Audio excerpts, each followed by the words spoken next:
What would you do if, after months of silence, your own son finally invited you over, only for his maid to pull you back and whisper, "Please leave right now"? Why did I end up hiding in my car across the street, watching something unfold on that porch that shattered any illusion I still had about my family? This story is how a quiet, underestimated father uncovered the truth and prepared a lawful reckoning they never saw coming. Before we go any further, take a second to subscribe, hit the hype button, and like the video. It really helps the channel grow, and tell us in the comments, what would you do in this situation? I stood on Colton's front porch that Thursday evening with a bottle of wine I couldn't really afford and hope I probably shouldn't have carried. 6 months. That's how long it had been since my son had spoken to me beyond terse, 2-word text messages. Then yesterday, out of nowhere, "Dad, come by tomorrow at 7. We should talk." The house looked better than I remembered. Fresh paint, new shutters, landscaping that probably cost more than my monthly rent. I rang the doorbell and heard footsteps inside. Light ones, not Colton's heavy stride. The door opened. Jovi stood there, the young woman I'd met once before when I helped Colton move in. Her eyes went wide when she saw me, and something flickered across her face.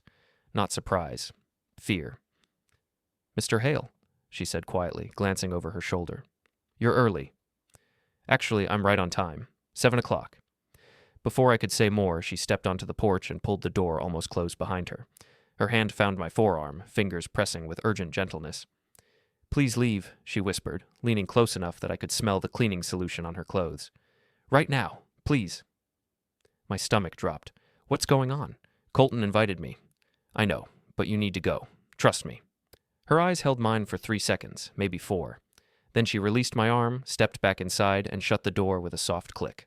I stood there feeling completely foolish, wine bottle dangling from my hand, trying to process what had just happened. The porch light buzzed above me. Moths circled it, throwing jittery shadows across the welcome mat that suddenly felt like a lie. I walked back down the steps, each one deliberate, my mind racing. Something was wrong. Very wrong.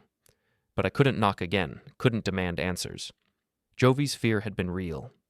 My car sat across the street where I'd parked it, a 12-year-old sedan that contrasted sharply with the Mercedes and BMW in Colton's driveway. I got in but didn't start the engine. Instead, I adjusted the rearview mirror and watched the house. 10 minutes passed. 15. The street was quiet, lined with those perfect suburban trees that drop leaves at exactly the wrong time. A dog barked somewhere. A sprinkler system kicked on 3 houses down. Then the front door opened. Colton stepped out onto the porch. My son. 20 years old now, though sometimes I still saw him as that skinny kid who used to wait up for me after double shifts at the plant. He'd grown into his height, filled out through the shoulders. Marina's influence, probably. She had him doing CrossFit and drinking those green smoothies.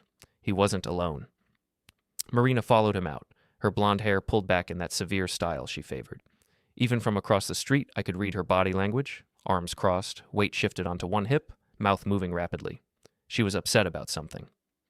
Colton pulled out his phone, tapped at it, then held it to his ear.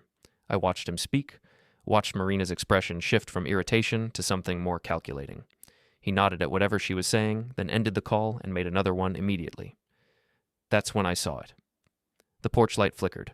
Once, twice, 3 times in rapid succession. My breath caught. At the nuclear plant where I'd worked for 17 years, we had protocols for everything. Emergency signals, backup communications, fail-safes built on fail-safes. A 3-flash light sequence meant one thing. Critical alert, immediate attention required, situation unstable. But this wasn't the plant. This was my son's porch. The light steadied, burning yellow again in the gathering dusk. Colton was still on his phone, pacing now. Marina had gone back inside. I couldn't hear what he was saying, but his free hand moved in sharp gestures, the kind you make when you're explaining something complicated, when you need someone to understand, or when you're lying and need them to believe it. My fingers gripped the steering wheel. The wine bottle sat in the passenger seat, already sweating condensation onto the upholstery.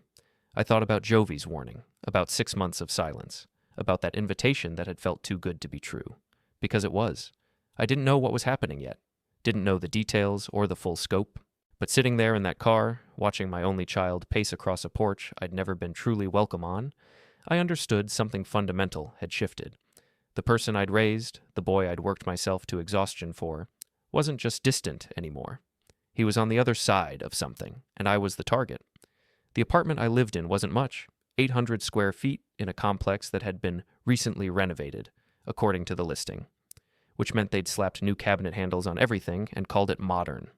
But it was mine, paid for with money I earned in one of the most demanding jobs in the state, and nobody could take that away from me. I set the wine bottle on the kitchen counter and stared at it. $42 I'd spent at that boutique store Marina had mentioned once, casually, the way you mention things you assume people can't afford. The label had French words I couldn't pronounce. It would probably taste the same as the $12 stuff to me. I opened my laptop instead, pulling up old photos. There was Colton at 6, gap-toothed and grinning, holding up a fish we'd caught at Hartwell Lake. Colton at 12, awkward and gangly in his middle school band uniform. Colton at 17, the year his mother left for good, looking at me across the dinner table with eyes that were already starting to close off. Raising him alone had been the hardest thing I'd ever done. The plant operated 24/7, which meant rotating shifts, days, evenings, nights, back to days. I'd taken every overtime opportunity I could get because child support from his mother never materialized and bills don't care about your exhaustion. I missed school plays and parent-teacher conferences, fell asleep during homework help, survived on gas station coffee and whatever I could microwave between shifts, but I'd been there, always. When he needed shoes for basketball, when his laptop crashed before a big project was due, when he got his heart broken by that girl junior year and didn't want to talk, but needed someone in the house anyway. I closed the laptop. The next morning at the plant, I went through my pre-shift routine on autopilot. Security checkpoint, badge scan, contamination monitor, control room entry. The familiar hum of systems surrounded me. Cooling pumps, ventilation, the low thrum of power generation that most people never think about but everybody needs. Ethan, my man. Dewey, one of the junior operators, waved from his station. How's retirement planning going? I paused mid-step. What? Your retirement. Colton was posting about it last week. Said you're wrapping up early, taking it easy. My hand stilled on the console keyboard. I'm not retiring. Dewey's smile faltered. Oh, must have misread it then. He had this whole thing about how you'd earned your rest, how the family was excited to spend more time together. He laughed, but it sounded uncertain now. Honestly, made me jealous. I've got another 15 years before I can even think about it. I logged into my station, forcing my voice to stay level. Colton must be thinking of someone else. But he wasn't, and we both knew it. During my break, I checked social media on my phone, something I rarely did because watching other people's curated lives had always felt like a waste of time. Colton's profile was public, which surprised me. I scrolled through recent posts. 3 weeks ago, a photo of Marina and him at some restaurant, caption about building our future without baggage from the past. 2 weeks ago, a share of an article about elder care and knowing when to step in for aging parents. 1 week ago, exactly what Dewey had mentioned. Grateful Dad is finally taking time for himself after years of hard work. Family is everything, and we're here to support his next chapter. I read it 3 times. The words were kind, supportive, completely fabricated. I was 38 years old. I wasn't retiring. I hadn't discussed any next chapter. We hadn't spoken in 6 months until yesterday's text. But to anyone reading his posts, I was an aging father, gracefully stepping aside while his loving son took over. The narrative was clean, sympathetic, and entirely false. My phone buzzed. Text from an unknown number. This is Jovi. Don't call. Needed to say I'm sorry about last night. They planned something. I don't know what exactly, but I heard your name a lot this past week. Be careful. I stared at the message. Before I could respond, it disappeared. She deleted it from her end. Back at the console, I ran through my checks with mechanical precision. This was what I was good at. Monitoring systems, catching deviations before they became problems, maintaining stability. The plant trusted me because I never missed details, never assumed everything was fine just because it looked fine on the surface.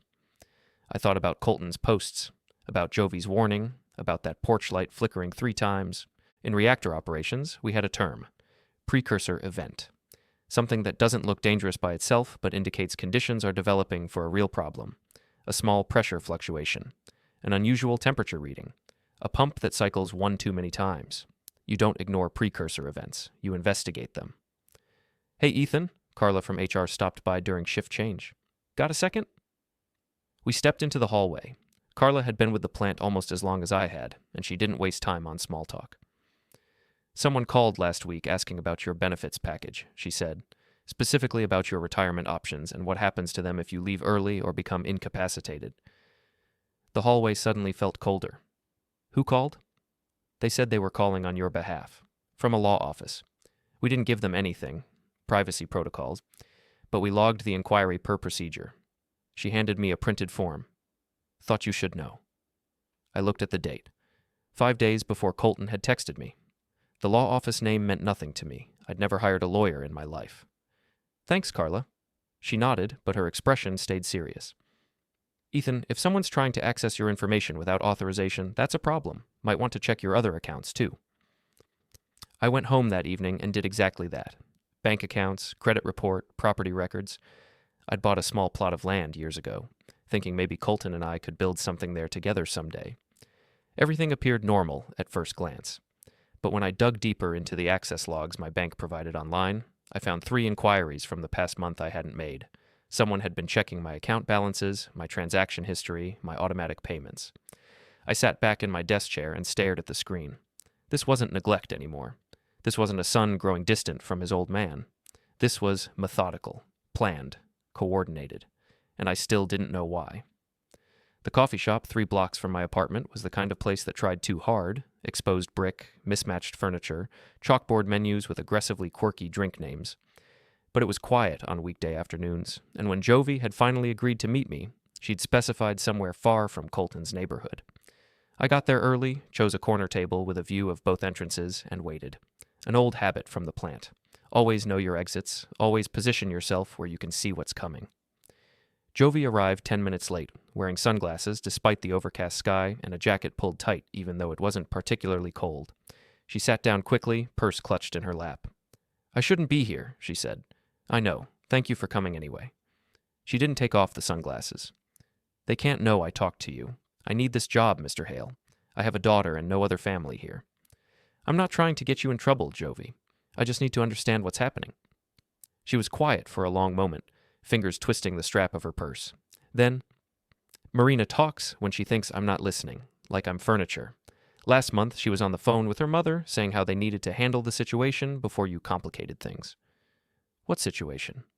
I don't know exactly, but she kept saying you were unstable, that you'd been acting erratic, that you might try to interfere with their plans. Jovi finally looked at me, pushing the sunglasses up onto her head. Her eyes were tired. Mr. Hale, have you been acting erratic? No. That's what I thought, because Colton showed me pictures of you from when he was little, and he talked about how you worked so hard for him. It didn't match what Marina was saying. She leaned forward slightly. 3 days ago, I heard them in Colton's office. Marina said something about paperwork being ready and needing your signature on something. Colton sounded uncomfortable. He said, maybe we should just talk to him first. And Marina said, he'll never agree if he knows what it really is. Just get him here and we'll handle it. My coffee had gone cold. I hadn't touched it. That's why she told me to get you out of there when you showed up, Jovi continued. She was supposed to answer the door, not me. She was going to be nice, get you inside, make you feel welcome. Then they had papers ready in the office. What kind of papers? I don't know. I didn't see them. But Mr. Hale... She hesitated. That same day, there was a man here, not from around here. He had a badge, some kind of official one, and he was asking Marina questions about your health, your memory, whether you'd shown signs of confusion. The coffee shop suddenly felt too warm. What did Marina tell him? She said yes, said you'd been forgetting things, getting dates mixed up, calling at strange hours, saying things that didn't make sense. Jovi's voice dropped. None of it was true, was it? No. I didn't think so, but she was very convincing. I sat back, processing. This wasn't just about distance or family drama. This was character assassination with a purpose. They were building a case that I was incompetent, unreliable, possibly declining mentally. The question was, why? Is there anything else? I asked. Jovi bit her lip. Sometimes Marina has people over when Colton's at work. They talk in the living room, and I'm supposed to stay in the kitchen, but voices carry. Last week I heard someone mention property. And something about once he's declared? Declared what? I don't know. They stopped talking when I came in with drinks. We sat in silence. Outside, a car honked. Someone laughed too loudly on the sidewalk. Normal sounds, normal day, nothing felt normal anymore. Thank you, Jovi, I said quietly. Really, you didn't have to tell me any of this. Yes, I did. She stood up, pulling her sunglasses back down. You seem like a good person. They're not treating you right. But Mr. Hale, be careful. Marina is smart, and she's very focused. Whatever they're planning, they've thought it through. She left through the side entrance, walking quickly without looking back. I stayed another hour, thinking. Then I went home and did something I should have done weeks ago. I called my bank and put an alert on my accounts. Any attempts to add authorized users or make major changes would require in-person verification with 2 forms of ID. That night, I drove past Colton's house, not stopping, just driving by like any neighbor would. The lights were on downstairs. 2 cars in the driveway, Colton's BMW and Marina's Mercedes. A third car parked on the street, one I didn't recognize. I circled the block and parked 3 houses down, engine off, watching in my rearview mirror. An hour passed. The third car left around 9. I caught a glimpse of the driver. Older man, suit, briefcase. Could have been anyone. Could have been a lawyer. At 9:30, I walked around the block on the opposite side, cutting through to the alley that ran behind the houses. Colton's backyard was surrounded by a wooden fence, but I could see the lit windows of his home office through the gaps in the slats. I stayed in the shadows, feeling ridiculous and justified at the same time. What was I doing? Spying on my own son? But then I heard his voice carry through an open window. I don't know if I can do this, Marina. He's still my dad. He's a problem. Marina's voice was sharp. You said yourself he'd never agree to sign over power of attorney willingly. This is the only way. But lying about his mental state, we're not lying. We're simplifying things before they get complicated. He's alone, Ethan. No support system. No one to advocate for him. When he gets older, this is all going to fall on us anyway. We're just being proactive. It feels wrong. It's practical.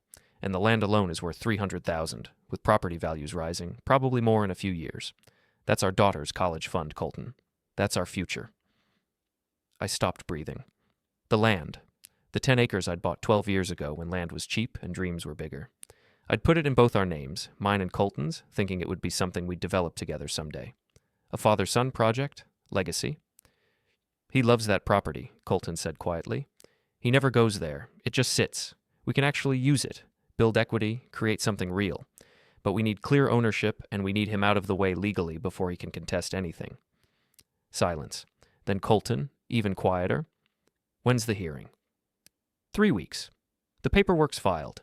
Your testimony about his erratic behavior, the documentation I've been building, the calls to his work about early retirement, it's all there. The judge won't have any reason to question it. My legs felt weak. I backed away from the fence slowly, each step careful, terrified a twig would snap or my shoe would scrape pavement. A hearing, testimony, documentation.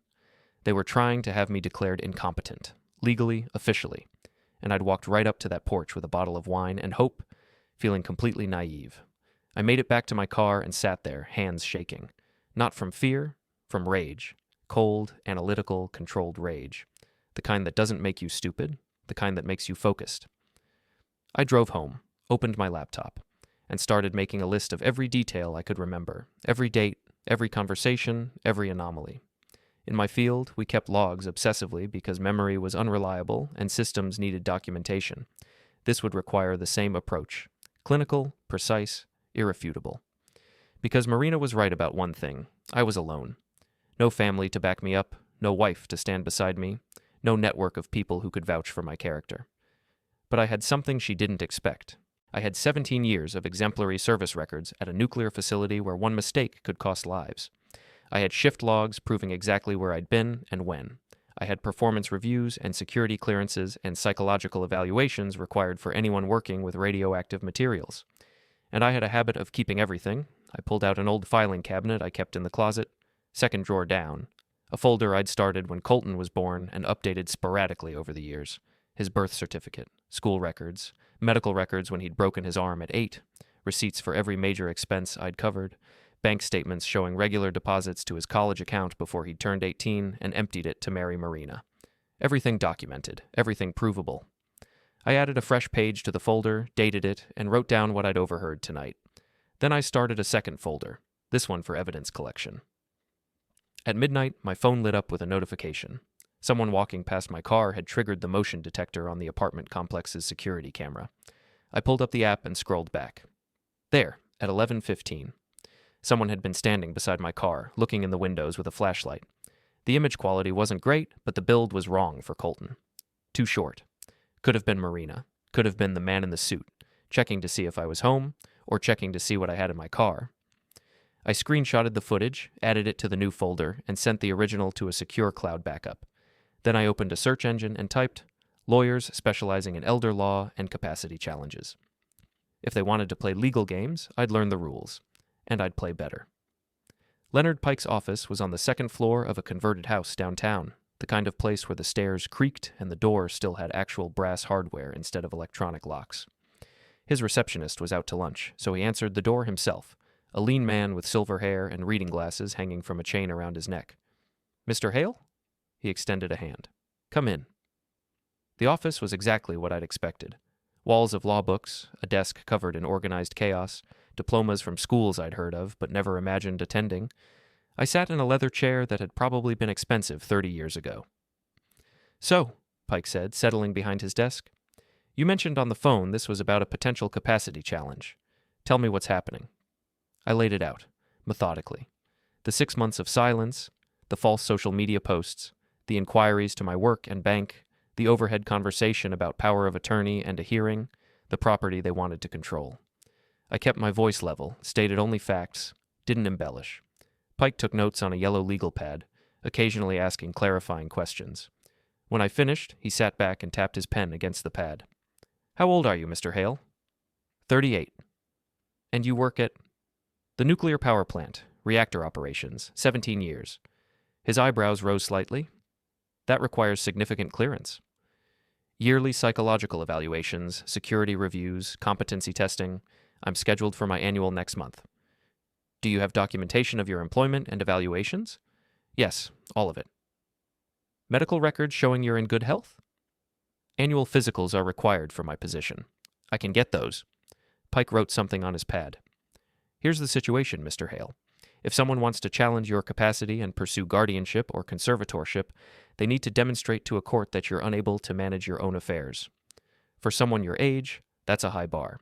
Usually these cases involve elderly individuals with dementia, traumatic brain injury, severe mental illness, something concrete. So they can't just say, 'I'm erratic'? They can say it. Whether a judge believes it is another question, especially if you show up to court clearly competent with documentation supporting your stability." He leaned forward.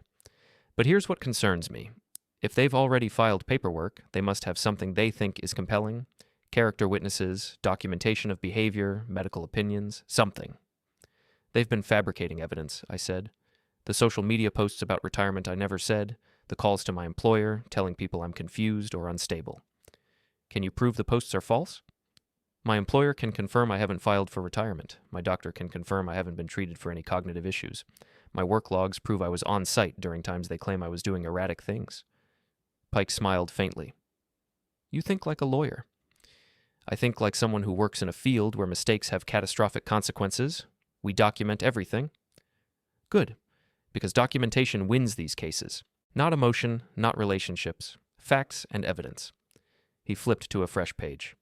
"I need you to gather specific items: employment records for the past 2 years, medical records, bank statements showing regular, reasonable financial management, character references from supervisors or colleagues, any communication with your son or daughter-in-law that contradicts their narrative." I nodded, making mental notes. "I'll also need to know the status of this property thereafter. Who owns it currently?" "It's in both our names, mine and Colton's. Joint tenancy. I bought it 12 years ago and added him when he turned 18. "Can they sell it without your consent?" "No, not unless they convince a court I'm not competent to manage my own affairs." "So that's the play." Pike wrote something, underlined it twice. "They get you declared incompetent, petition for conservatorship, gain legal control of your assets including your half of the property, then sell. Clean, legal, and very difficult to reverse once it's done." The words hung in the air between us. "Can we stop it?" I asked. "We can fight it.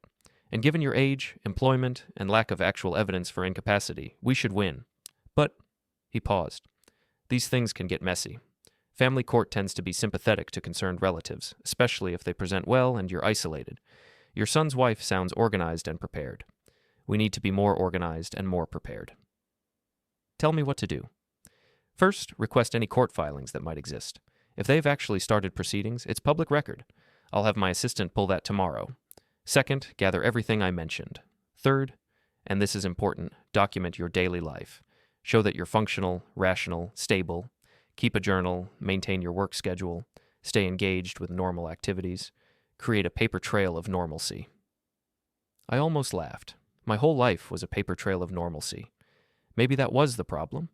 It wasn't exciting enough to matter to Colton. What about the property? I asked. Should I do anything with it? Don't touch it. Don't try to transfer it or sell it. That could be used against you as evidence of erratic behavior. Just maintain status quo and let me handle the legal strategy. We talked for another 30 minutes, going over timelines and processes. When I left, Pike walked me to the door. Mr. Hale, he said, one more thing.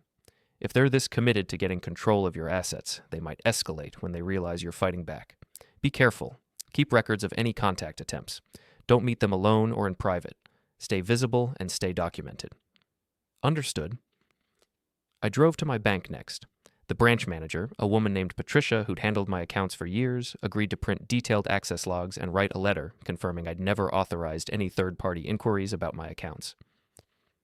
Is everything okay, Mr. Hale? She asked, handing me the documents in a sealed envelope. It will be. From there, I went to the plant. Carla in HR gave me copies of my employment file. 17 years of perfect safety records, commendations, evaluations that consistently rated me as exceeds expectations. She also included the formal log of the unauthorized inquiry about my benefits. This is unusual, she said carefully. Someone trying to access an employee's information like this, we've flagged it internally. Thank you, Carla. I might need you to testify to that in court. Her expression didn't change. If it comes to that, I'll do it. You're one of our most reliable operators, Ethan. Whatever's happening, don't let anyone suggest otherwise. That evening, I sat at my kitchen table with everything spread out before me. Employment records, bank letters, medical files, property deeds. My life reduced to papers and proof. My phone buzzed. Text from Frank Dalton, my neighbor across from Colton's place. We'd exchanged numbers months ago during a community watch meeting. Ethan, saw your car by your son's place last night. Everything all right? I stared at the message.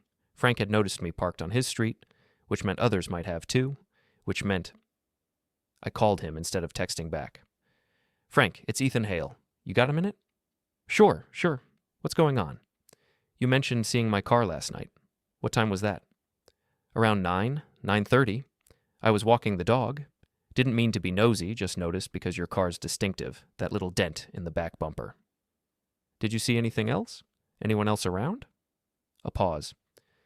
Actually, yeah. There was someone in your son's driveway taking pictures of your car with their phone. Didn't think much of it at the time, but now that you mention it, seemed odd. My grip tightened on the phone. What did they look like? Couldn't see clearly, but I remember thinking they moved like they didn't want to be noticed. Kind of hurried. Thanks, Frank. Listen, if you see anything else unusual around my son's place or involving my car, would you let me know? Of course. Everything okay? Getting there. I hung up and added Frank's observation to my documentation. They'd photographed my car outside Colton's house. Building evidence, probably, that I was stalking them or behaving erratically. But Frank had witnessed it. Another data point, another piece of proof. My phone rang, unknown number. I almost didn't answer, but something made me pick up. Mr. Hale? A woman's voice. Professional. This is Judge Patricia Kimball's office. We need to schedule a hearing regarding a petition for limited conservatorship filed by Colton Hale. Are you represented by counsel? My heart hammered. Yes. Leonard Pike. Please have him contact our office tomorrow to schedule. The preliminary hearing is set for 3 weeks from now unless your attorney requests earlier. I will, thank you. She hung up. I sat there, phone still pressed to my ear, hearing only my own breathing. It was real. They'd actually filed. In 3 weeks, I'd be standing in front of a judge while my own son tried to convince the court I was incompetent. But I wouldn't be standing there empty-handed. I opened my laptop and started a spreadsheet. Date, time, location, witness, evidence type. Every piece of data I had, organized chronologically. Every contradiction between their narrative and reality. They thought I was weak, isolated, easy to manipulate. They'd never worked in a control room where one oversight could melt down a reactor core. I didn't make oversights. The next 2 weeks blurred together in a strange combination of routine and preparation. I went to work, operated my console, came home. To anyone watching, my life looked exactly as it always had. Boring, stable, unremarkable. But beneath that surface, I was building a case. Pike filed a formal response to the conservatorship petition, denying all allegations and requesting full disclosure of evidence. The court granted it, which meant Colton and Marina's lawyer had to provide copies of everything they planned to present. The packet arrived at Pike's office on a Thursday. He called me immediately. "You need to see this." I left work early and drove straight there. Pike had the documents spread across his conference table, dozens of pages, tabs marking different sections. "They've been thorough," he said, not quite managing to hide his concern. Character statements from Marina's mother claiming she witnessed you confused and agitated during a visit. Phone records showing you called their house at 3 a.m. Did you? Never. Well, they have records showing someone called from your number. My jaw tightened. That's impossible. My phone's locked and I keep it on my nightstand when I sleep. Then someone spoofed your number. We'll need your actual phone records to prove it. He flipped to another section. They also have social media screenshots showing posts you allegedly made on various platforms about feeling abandoned and misunderstood. Did you write these? He showed me printed pages. The posts used my name and had photos of me, but the accounts were ones I'd never created. The words read desperate, rambling, exactly what you'd expect from someone losing their grip on reality. I don't have accounts on any of those platforms, I said quietly. Never have. Can you prove that? The platforms keep creation dates and IP addresses. None of those will match mine. Pike made a note. Good. What else? They've included testimony from a neighbor who claims you were parked outside their house late at night watching it. That's concerning. Frank Dalton. He's actually on my side. He can testify I was there briefly and that Marina or someone from the house was photographing my car. You're sure he'll testify? I'll ask him. We went through the rest. It was comprehensive, coordinated, and would seem convincing to anyone who didn't know better. Marina had built a narrative of a declining man in denial, isolated, and increasingly erratic, while his loving son tried desperately to help. The only problem was that none of it was true. Here's our strategy, Pike said. We hit them with objective evidence they can't dispute. Your employment records showing consistent high performance, your medical records proving you're healthy, your actual phone records disproving their calls, bank records showing rational financial management, and then we put you on the stand and let the judge see you're clearly competent. What about Colton? What about him? Does he have to testify? Pike's expression softened slightly. He's the petitioner? Yes, he'll testify, and you'll have to sit there and listen to your son claim you're not capable of managing your own life. I nodded slowly. I can handle that. Can you? Because these hearings get emotional. Family members say things that hurt. Marina's going to be vicious, and Colton, he may surprise you. He might actually believe some of what they're claiming. He doesn't believe it. He's going along with it because Marina's pushed him and because he wants my land. Maybe. Or maybe he's convinced himself he's helping you. Either way, you need to be prepared to face it calmly. I left Pike's office with my own copy of their evidence packet. That night, I read through every page, highlighting contradictions, noting things I could disprove. The more I read, the clearer the pattern became. Marina had started building this case months ago, long before Colton sent that invitation. Every post, every call, every concerned inquiry had been laying groundwork. She'd created a version of me that existed only on paper, then collected enough supporting documents to make it seem real. It was brilliant in a cold way. If I'd been older, if I hadn't had my employment records, if I'd been isolated enough to not notice the manipulation, it might have worked. My phone buzzed. Text from Jovi. They know you have a lawyer. Marina is furious. She's calling it a betrayal. Be careful. I typed back, thank you. Are you safe? For now. She can't prove I talked to you, but she suspects. If you need to stop helping, I understand. I won't stop. This isn't right. The screen went dark. I sat in my quiet apartment, surrounded by evidence of my competence, preparing to defend my sanity to a court because my son wanted money more than he wanted me. The rage I'd felt that night behind his fence had crystallized into something harder. Not hot anger, cold purpose. They'd tried to erase me legally, quietly, efficiently. Now I'd prove I was still here. On my next shift, I mentioned to Dewey that I might need a character reference for a legal matter. He didn't ask questions, just said, whatever you need, man. You're solid.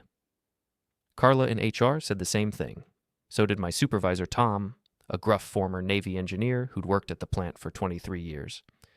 Someone giving you trouble? Tom asked. Something like that. Need me to vouch for you? Probably. Done. You're one of the best operators I've had. Clear head, steady hands, never rattled. I'll tell that to whoever needs to hear it. I was building my own case now. Not just documents, people. Witnesses who knew me, who'd worked with me, who could stand up in court and say, Ethan Hale is competent, reliable, and sound. 1 week before the hearing, Pike called with news. We got lucky. The judge is Patricia Kimball. She's sharp, doesn't tolerate nonsense, and has a reputation for being skeptical of younger family members trying to control older relatives' assets. She'll look hard at the evidence. I'm 38, I said. I'm not exactly elderly. Exactly. Which makes their case even weaker. A conservatorship for someone your age requires extraordinary justification. They don't have it. So we'll win? A pause. Probably. But prepare for a fight. Marina won't go down easy. 3 days before the hearing, I got a call from Colton. His name on my phone screen felt surreal after months of silence. I answered. Hello. Dad? His voice sounded strained. We need to talk. I think we said everything that needs saying. No, listen.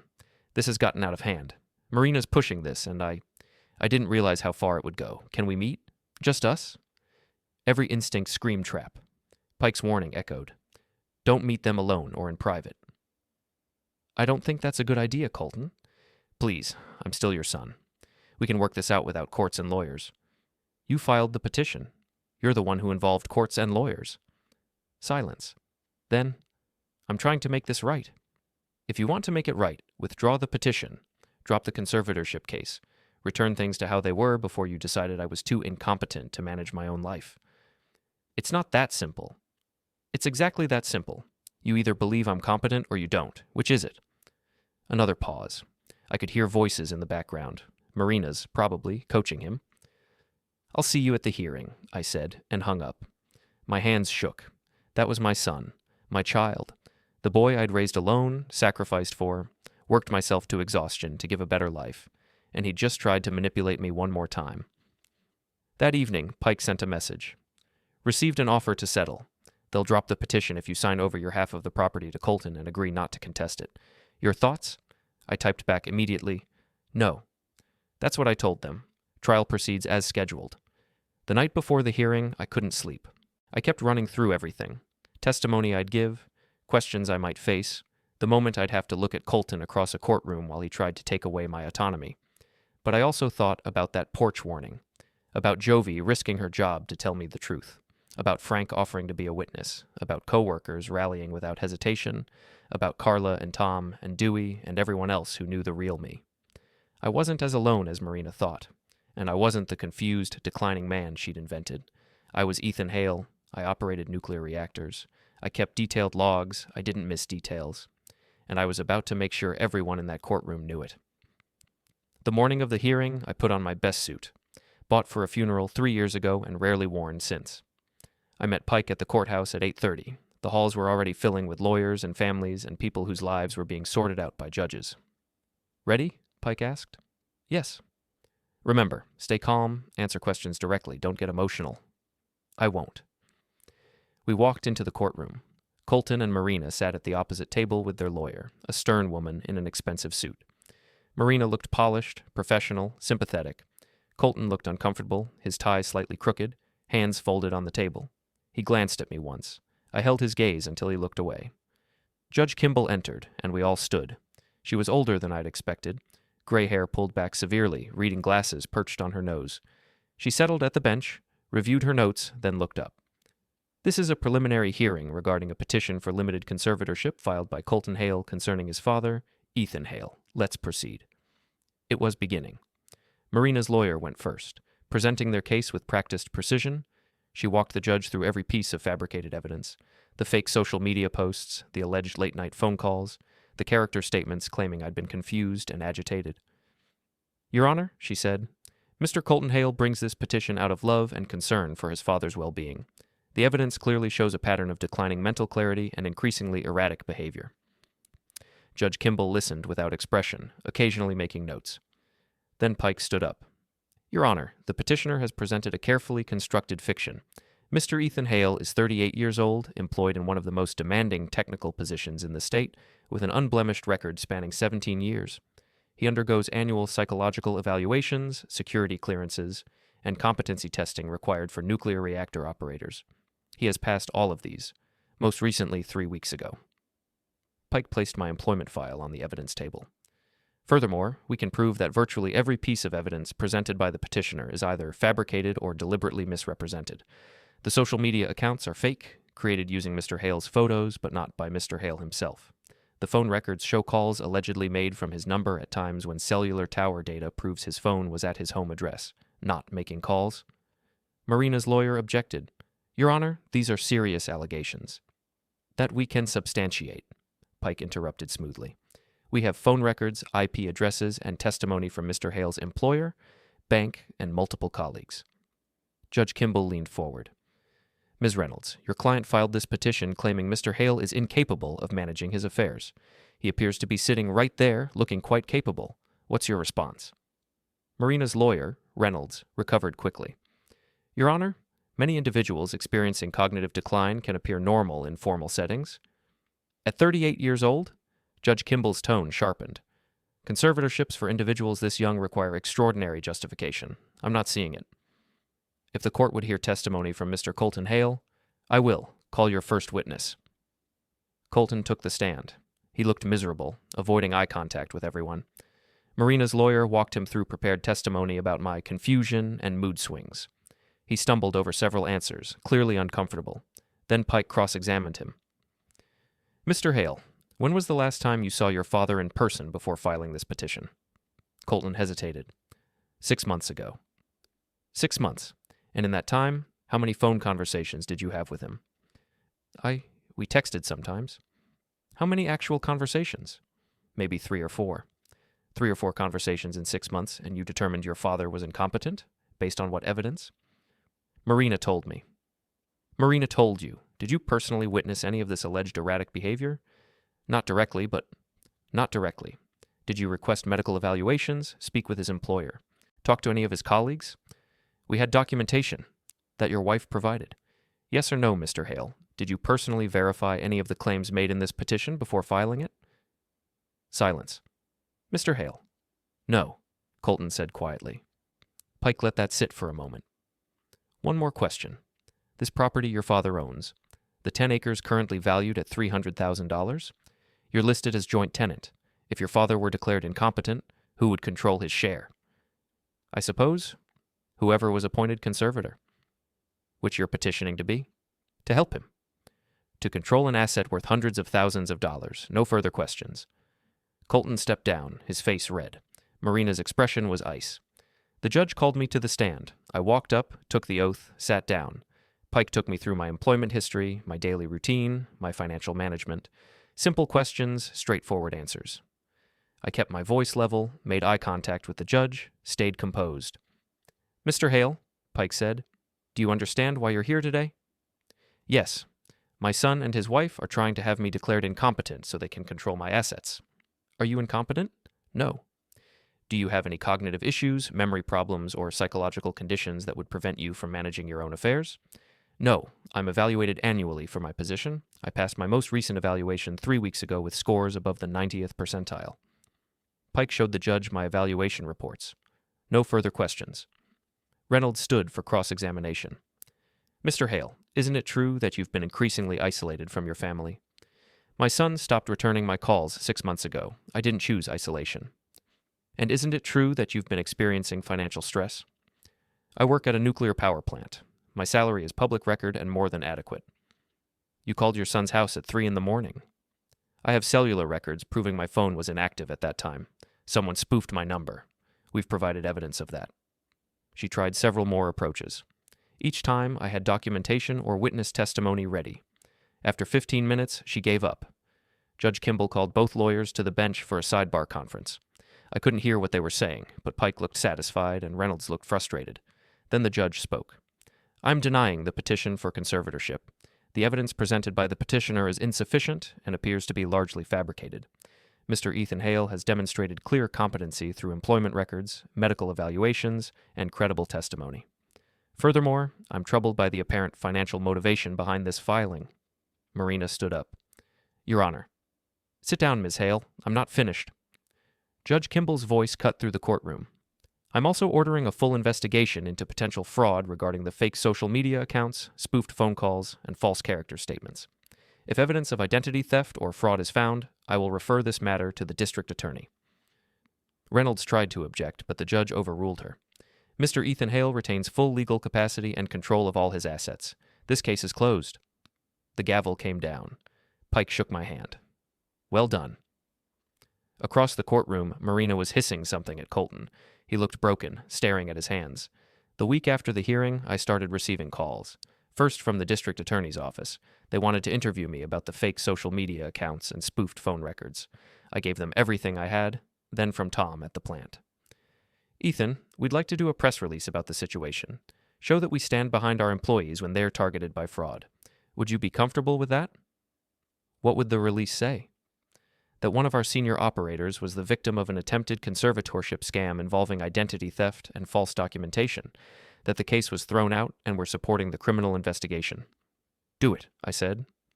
The release went out 3 days later. It was picked up by the local news. Not a huge story, just a few paragraphs in the business section, but enough. Enough that everyone who knew Colton would see it. Enough that Marina's carefully constructed image would start showing cracks. I also called the county recorder's office and requested a copy of the deed for my property. Then I had Leonard Pike draw up a formal partition agreement, forcing a legal division of the land. My half, his half, no ambiguity. Pike filed the paperwork. Colton had 30 days to respond, or I could petition the court to force a sale and split the proceeds. He called me on day 28. "Dad, we need to talk about the property." "What about it?" "This partition. It's going to force a sale. Neither of us has the money to buy the other out." "I know." "So we'll both lose the land. Is that what you want?" I let the silence stretch. "What I wanted was to develop that property together. Build something. But you decided to try to steal it instead, so yes, if the choice is between splitting it fairly or letting you have any control over it, I'll take the split." Marina pushed me into this. "I don't care who pushed you, Colton. You're an adult. You made the choice to file that petition. You made the choice to sit in court and lie about me. Own it." "I'm trying to apologize." "I don't want your apology. I want you to understand that actions have consequences. You tried to erase me. You failed. Now we both live with the results." I hung up before he could respond. The partition proceeded. A surveyor divided the land into 2 equal parcels. I got the northern section with better tree coverage. Colton got the southern section with road access. Neither piece was worth developing alone, but both could be sold. I listed mine immediately. It sold in 3 weeks to a developer planning a small residential community, $270,000. I put half in savings, used the rest to pay off my car and Pike's legal fees. Colton's section sat empty. Word of the court case had spread. Potential buyers researched the property, found the news articles about the attempted fraud, decided they didn't want the complication. Pike called with an update. "The DA's moving forward. They're charging Marina with identity theft and attempted fraud. Colton's cooperating with the investigation in exchange for reduced charges." What does that mean for him? Probably probation and fines. For Marina, could be jail time. I should have felt something. Instead, I just felt the absence of weight I'd been carrying for months. Jovi sent me a message. "Thought you'd want to know. Marina filed for separation. Colton moved out last week." I didn't respond. There was nothing left to say. 3 months after the hearing, I got an invitation in the mail. The community center where Colton and Marina had planned their family milestones presentation was hosting an open house for local families, the same venue where they'd intended to showcase their perfect life while erasing me from it. The irony wasn't lost on me. I almost threw the invitation away, but something made me keep it. Maybe curiosity. Maybe the need to see that space reclaimed for something honest. I went on a Saturday afternoon. The hall was decorated simply, refreshment tables, information booths about community programs, families browsing and talking. Normal, unpretentious. Frank Dalton was there with his wife. He waved me over. "Ethan, good to see you. How have you been?" "Better, much better." "Glad to hear it. Listen, I wanted to say, what your son tried to do, that was wrong. But the way you handled it, that took guts." His wife nodded. "We told all our friends about it. Everyone thinks you did the right thing." We talked for a while about nothing important. Weather, neighborhood news, plant operations. Easy conversation with people who didn't want anything from me. As I was leaving, I ran into Carla from HR near the parking lot. "Ethan," she smiled. "Didn't expect to see you here." Didn't expect to come, but it felt right. "How are things at the plant?" "Same as always, steady." That's good. You know, Tom was telling me your performance reviews have been exceptional lately. Really focused work. Having one less distraction helps. She studied me for a moment. You seem lighter, if that makes sense. It did make sense. For months, I'd been carrying the weight of Colton's distance, Marina's manipulation, the threat of losing everything. Now that weight was gone, not replaced by happiness exactly, more like the relief of no longer being crushed. I feel lighter, I admitted. Good, you deserve it. That evening, I sat in my apartment with takeout and my laptop, looking at properties. Not to buy, just to look. To imagine possibilities. Maybe a small house eventually. Maybe a workshop where I could build things with my hands instead of monitoring them on screens. The land was sold, the court case was over, the investigation was proceeding without my involvement. I was free to just live. My phone rang. Unknown number. I almost didn't answer. Mr. Hale? This is Detective Morrison with the county sheriff's office. I'm working on the fraud case involving your son and former daughter-in-law. Yes? I wanted to let you know we've completed our investigation. We have sufficient evidence to proceed with charges against Marina Hale for identity theft, fraud, and attempted elder exploitation. I'm 38. Right. Well, the charges still apply. The DA's office will be in touch about next steps, but I wanted to thank you personally. Your documentation made this case airtight. Rarely see civilian record-keeping this thorough. I work in a field where details matter. Clearly. Anyway, thought you'd want to know justice is being served. After he hung up, I sat with that phrase. Justice is being served. It should have felt satisfying. Instead, it just felt done. I opened my email and found a message from Leonard Pike. Ethan, final bill attached. Also wanted to let you know the community center called asking if you'd be willing to speak at an event about elder fraud prevention. No pressure, but thought you might be interested. I looked at the invitation details. It would be in 2 weeks. Same venue where Colton had planned his presentation.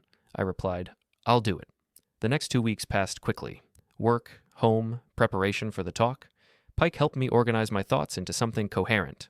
Not a victim story, but a roadmap for others facing similar situations. The evening of the event arrived. The community center hall was set up with rows of chairs, a small stage at the front, a projector screen. About 50 people filtered in, mostly older adults, some with family members, a few younger people who looked like they were there for professional reasons.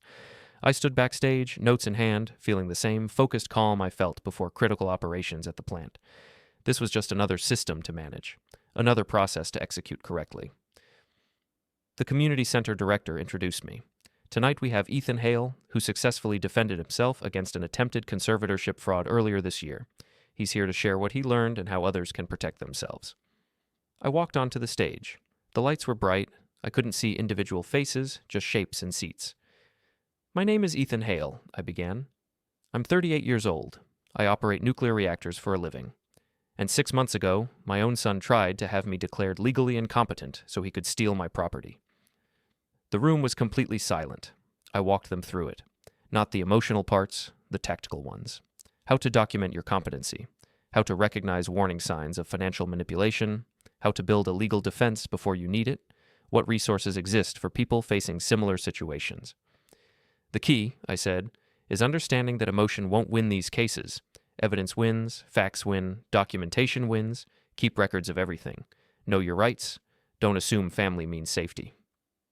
Questions came after. How did you find a lawyer? What if you can't afford one? How do you prove someone's lying about you? I answered each one methodically, drawing from my experience, offering concrete steps. An older woman in the third row raised her hand. Mr. Hale, how do you recover emotionally from something like this? When it's your own child? I paused. That wasn't a question I'd prepared for.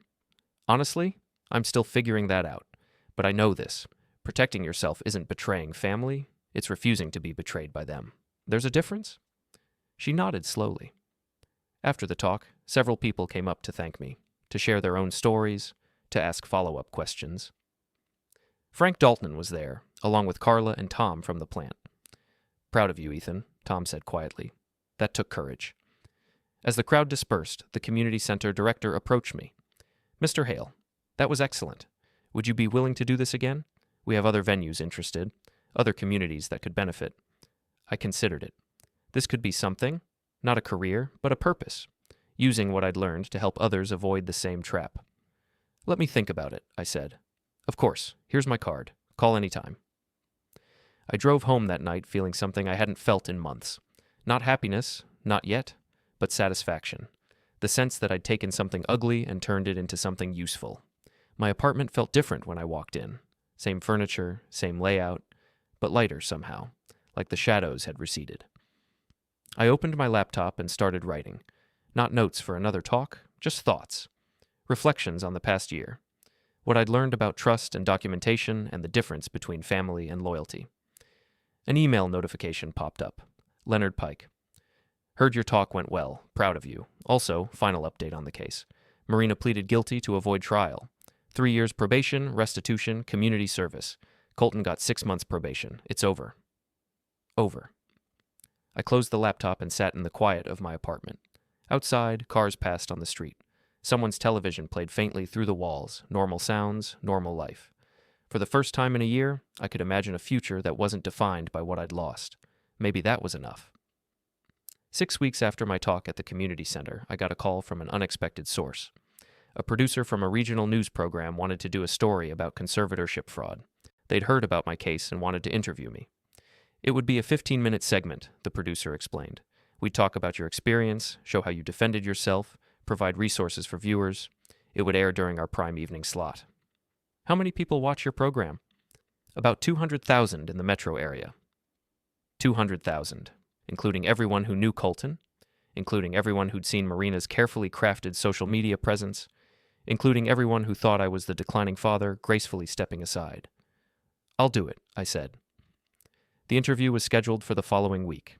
They wanted to film at the community center in the same hall where I'd given my talk. Full circle. The day arrived. Camera crew, lighting equipment, sound checks. The producer, a sharp woman named Diane, ran through the questions beforehand. We want this to be empowering, not victimizing, she said. Show people they can fight back. That documentation and knowledge are power. That's exactly the message. We filmed for 2 hours, covering everything. The warning on the porch, discovering the fraud, building the legal case, the courtroom victory. I kept my tone measured, factual. Let the facts speak for themselves. Near the end, Diane asked, "What would you say to other people facing similar situations from their own family members?" I looked directly at the camera. Don't let love make you vulnerable to theft. Family doesn't get to erase you just because you trusted them. Document everything. Know your worth. And when they try to take it, fight back with facts they can't dispute. And what about forgiveness? Do you think you'll ever reconcile with your son? That's not the question. The question is whether he'll ever become someone worth reconciling with. Right now, he's not, and I'm okay with that. The interview aired 3 weeks later. I watched it alone in my apartment, seeing myself on screen talking about the worst year of my life with the same calm I used at the reactor console. It was strange, seeing it from outside, but it was also validating. This had happened. I had survived it, and now other people would know how to survive it too. My phone started ringing within minutes of the broadcast ending. Carla, Tom, Frank Dalton, people from the plant I barely knew, all calling to say they'd seen it, they were proud, they were glad I'd spoken out. Pike sent a text. You're going to get calls from people needing help. Be ready. He was right. Over the next week, I received dozens of emails through the community center. People facing similar situations, people who'd seen the segment and recognized their own lives in my story. I responded to each one with resources, referrals to Pike's firm, practical advice about documentation, and something shifted inside me. This wasn't about Colton anymore. It wasn't about Marina or the property or the courtroom. It was about taking expertise from one field and applying it to another. Systems thinking, risk assessment, evidence-based decision-making, the same skills that kept a reactor stable could keep a life stable. A month after the broadcast, the State Bar Association sent me a letter inviting me to join an advisory committee on elder law and capacity issues, praising my unique perspective as both a victim and a systematic thinker. I accepted. A month later, a legal aid group helping low-income clients fight fraudulent conservatorships asked me to consult on cases and review documentation. I accepted that too. My life was becoming something unexpected, not just reactor operations, but advocacy. Not just surviving what Colton tried to do, but helping others survive similar attacks. And somewhere in that shift, the weight I'd carried for years disappeared. I was no longer the underestimated father or the victim waiting to be erased. I was Ethan Hale. I operated nuclear reactors, defended myself in court, and now I was ensuring others could do the same. One evening, while reviewing case files, my phone rang. Unknown number. Dad? Colton? 4 months of silence. Yes.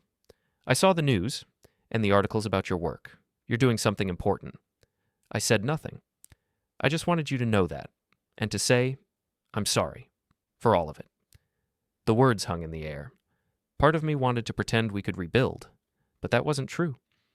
Thank you for saying that, I said, but an apology doesn't undo what you did.